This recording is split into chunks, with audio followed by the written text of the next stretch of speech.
Oi, we're discussing at the Junction. Cousin Esmeralda, what a stupid name. We're having a birthday, and we went, and we had to behave and be clean and act good, 'cause what Esmeralda and her mum and dad were posh, and the kids coming to the party were like that as well, and I didn't know kids could be posh and it weren't natural, but Mum said they was born that way, and shut up. Granny nicked a big car, 'cause she said we had to show off, 'cause that's what posh people do, and it was good showing off. And the car were like a tank, and we used tons and tons of petrol what Granny got out of other cars with a tube whenever we stopped. We drove over a bridge on a river in London, and then we drove over another bridge and it was the same river. And then we went over another bridge and it was still the same river, because it were bendy, Dad said, but he were lost really. But we didn't care, 'cause we were showing off and leaning out of the windows and shouting we're famous.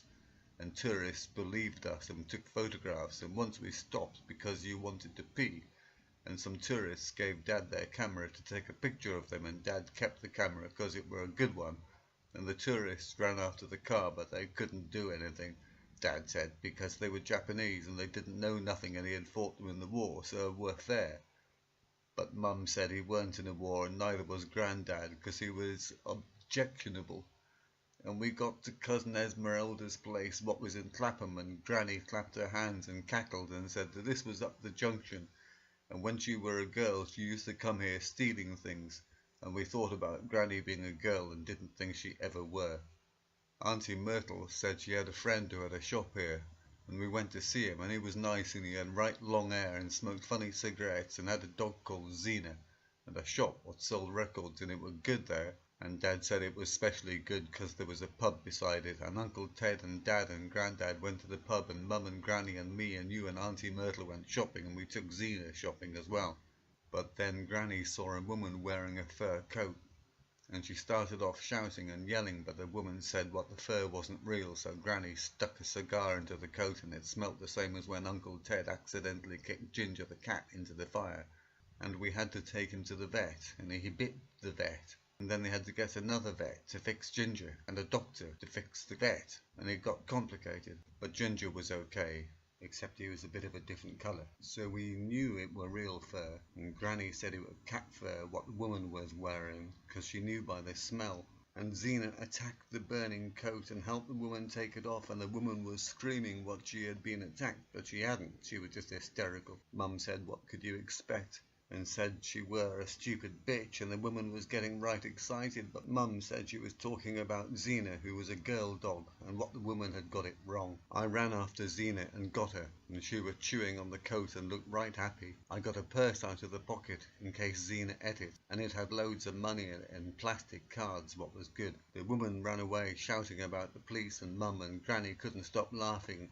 and you were picking the pockets of people who had stopped to see the rumpus, and Auntie Myrtle had started preaching about not wearing animals as coats, and some people clapped and some people looked embarrassed, and the police did come, but what they weren't real police, because they had the wrong hats on, and they were sort of traffic wardens and didn't have much about them, and Granny saw them off with her hook. There were lots of mums and prams and babies, and it were weird, 'cause the prams all had one wheel missing, and the mums were all kind of Japanese, and them babies weren't. But the mums said that they weren't mums, they was maids, what is better than mums, 'cause mums were too lazy to cook or do out, and if the babies didn't have maids, they would die of starvation right quick. The mums were all sitting in shops what sold coffee, and they all looked exactly the same, and they all had white hair, except Mum said it were blonde, and it weren't real, and we could hear them talking. And they only had 5 words what I didn't understand, and Mum said that those were the names of shops, and all they knew about was shops. It wasn't proper mums, they were stupid. Mum grabbed the purse I'd took off me and took a card out and stuck it in the machine in the wall, and Auntie Myrtle got another machine out of her pocket and stuck it into the machine on the wall and beeped. Then the machine in the wall chucked money out like crazy.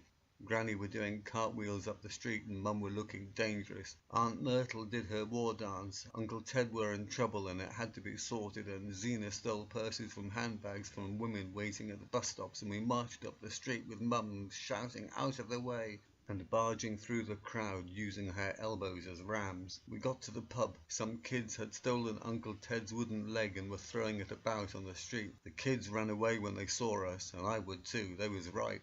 but they forgot to leave the leg behind, and that made Granny cross, and Dad came out looking irritated because he was relaxing. And then he saw the kids what had got the leg, and he laughed and went back into the pub. He weren't considerate. You could hear Grandad laughing and Uncle Ted cursing. But they was playing darts and were busy, and I didn't do nothing. Neither did you, and even Aunt and Myrtle looked bored all of a sudden. So did Mum. We didn't run. We never liked running. So the kids got away with the leg. It were pathetic, but we never knew why Uncle Ted carried a wooden leg anyway. There weren't nothing wrong with him. It was just a spare, so we didn't care. Then Zena came up bringing a box full of money what she had picked up beside a security van on the street. They didn't expect a dog to nick the cash, and they couldn't catch her, and that were funny. Then we all went home, but we forgot Uncle Ted, so we left him behind, and that were the day we went up the junction.